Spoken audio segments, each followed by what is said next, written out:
ಪ್ರಮುಖವಾಗಿ petrol diesel ದರದ ವಿಚಾರಕ್ಕೆ ಸಂಬಂಧಪಟ್ಟಂತೆ ದೇಶವಾಸಿಗಳಿಗೆ ಅತಿ ದೊಡ್ಡ ಶಾಕಿಂಗ್ ನ್ಯೂಸ್ ಇವತ್ತು ಬೆಳ್ಳಂಬೆಳಗ್ಗೆ ಕಾರಣ ಮತ್ತೆ ರೇಟ್ ಹೈಕ್ ಆಗಿದೆ.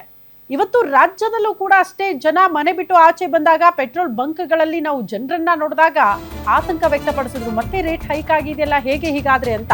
ಪ್ರಯಾಣಿಕರಿಗೆ ಡಬಲ್ ಶಾಕ್. ಏನದು?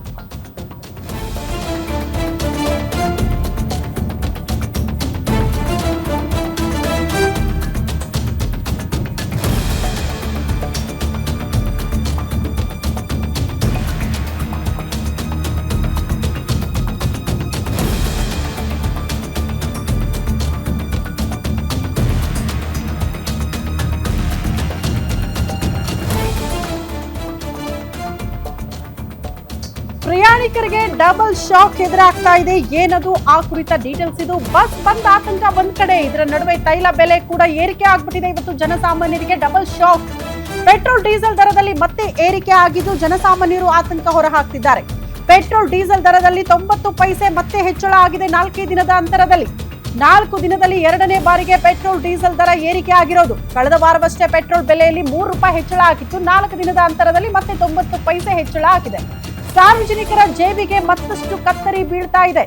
ಹಂಗಾಗಿ ಒಂದ್ ಕಡೆ ಜನಸಾಮಾನ್ಯರಿಗೆ ಇರೋ ಟೆನ್ಷನ್ ಏನಪ್ಪಾ ಅಂದ್ರೆ, ಈ ಬಸ್ ಸಂಚಾರ ಇರುತ್ತಾ ಇಲ್ವಾ ಅನ್ನುವಂತ ಆತಂಕ ಇದೆ. ಕಾರಣ ಮಧ್ಯರಾತ್ರಿಯಿಂದ ಮುಷ್ಕರ ಅನ್ನೋದ್ರ ಬಗ್ಗೆ ಮಾಹಿತಿ ಕೊಡ್ತಾ ಇದೀವಿ.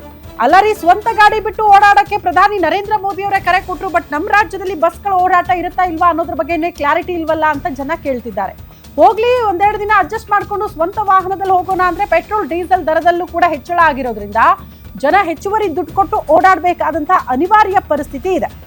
ಹಂಗಾಗಿ ಜನ ಆತಂಕ ಹೊರಹಾಕ್ತಿದ್ದಾರೆ. ಇರುವ ಆದಾಯ ಅಷ್ಟೇ, ಬಟ್ ಖರ್ಚು ವೆಚ್ಚ ಇಷ್ಟೆಲ್ಲ ಜಾಸ್ತಿ ಆಗೋದ್ರೆ ಹೇಗೆ ಅನ್ನೋದು ಆತಂಕಕ್ಕೆ ಕಾರಣ ಆಗ್ತಾ ಇದೆ. ಇನ್ನೊಂದು ರೀಸನ್ ಏನ್ ಗೊತ್ತಾ, ಪೆಟ್ರೋಲ್ ಡೀಸೆಲ್ ಯಾವಾಗ ಜಾಸ್ತಿ ಆಗುತ್ತೋ ರೇಟ್, ಎಲ್ಲದರ ದರ ಕೂಡ ಆಟೋಮೆಟಿಕ್ ಆಗಿ ಜಾಸ್ತಿ ಆಗ್ತಾ ಹೋಗುತ್ತೆ. ಕಾರಣ ಈ ಸರಕು ಸಾಗಣೆಗಳು, ಅದರ ವೆಚ್ಚ ಜಾಸ್ತಿ ಆಗ್ತಾ ಹೋಗುತ್ತೆ.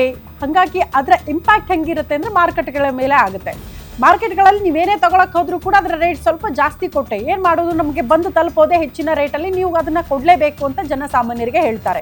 ಹಂಗಾಗಿ ಜಸ್ಟ್ ಸ್ವಂತ ವಾಹನಗಳಿಗೆ ಅಷ್ಟು ಕೊಟ್ಟು ಹಾಕಿಸ್ಕೊಳ್ಳೋದಲ್ಲ, ಅದರ ಬದಲಾಗಿ ಬೇರೆ ಬೇರೆ ನೀವೇನೇ ವಸ್ತುಗಳನ್ನ ತಗೊಳ್ತೀರಿ ಅಂತ ಅಂದ್ರೂ ಕೂಡ ಅಲ್ಲೂ ರೇಟ್ ಹೈಕ್ ಆಗುತ್ತಲ್ಲ. ಇದು ಜನಸಾಮಾನ್ಯರ ಆತಂಕಕ್ಕೆ ಕಾರಣ ಆಗ್ತಾ ಇರುವಂತಹ ವಿಚಾರ. ಸೊ ಇವತ್ತು ಬೆಳಗ್ಗೆದ್ರೆ ಮತ್ತೆ ದುಬಾರಿ ದುನಿಯಾ ಅನ್ನುವಂತಹ ಪರಿಸ್ಥಿತಿ ನೋಡೋದಕ್ಕೆ ಸಿಗ್ತಾ ಇದೆ. ಮತ್ತೊಂದು ಅಪ್ಡೇಟ್ ಇದೆ ಇದೇ ವಿಚಾರಕ್ಕೆ ಸಂಬಂಧಪಟ್ಟಂತೆ. ಮೋದಿ ಮಿತವ್ಯಯ ಮಂತ್ರ, ಎರಡೆರಡು ಬಾರಿ ಇಂಧನದ ರೇಟ್ ಹೈಕ್. ಹಂತವಾಗಿ ಮತ್ತೆ ಹೆಚ್ಚಳ ಆಗ್ಬಿಡುತ್ತಾ ಇಂಧನದ ದರ ಅನ್ನುವಂತ ಆತಂಕ ಇದೆ. 4-5 ದಿನದಲ್ಲಿ ಮತ್ತೆ ಪೆಟ್ರೋಲ್ ಡೀಸೆಲ್ ಏರಿಕೆ ಆಗ್ಬಿಡುತ್ತಾ ದರ. ಜನಸಾಮಾನ್ಯರ ಬದುಕಿಗೆ ಮತ್ತಷ್ಟು ಹೊರೆಯಾಗಲಿದೆಯಾ ಈ ಬೆಲೆ? ಮೋದಿ ಮಿತವ್ಯಯ ಮಂತ್ರ ಹೇಳಿದ್ರು ಹೈದರಾಬಾದ್ನಲ್ಲಿ, ಪೆಟ್ರೋಲ್ ಡೀಸೆಲ್ ಅನ್ನ ಮಿತವಾಗಿ ಬಳಕೆ ಮಾಡಿ ಅಂತ. ಅದರ ಅರ್ಥ ರೇಟ್ ಹೈಕ್ ಆಗುತ್ತೆ ಅಂತ. ಆಯ್ತು, 3 ರೂಪಾಯಿ ಅಲ್ಲಿಗೆ ಮುಗಿತಾ? ಮತ್ತೆ 4 ದಿನದ ಅಂತರದಲ್ಲಿ 90 ಪೈಸೆ ಹೆಚ್ಚಳ ಆಗಿದೆ. ಅದಾದ ಬಳಿಕ ಮತ್ತಷ್ಟು ಜಾಸ್ತಿ ಆಗುತ್ತಾ ಅನ್ನುವಂಥ ಆತಂಕ ಕೂಡ ಜನಸಾಮಾನ್ಯರು ಸದ್ಯಕ್ಕೆ ಫೇಸ್ ಮಾಡ್ತಿದ್ದಾರೆ.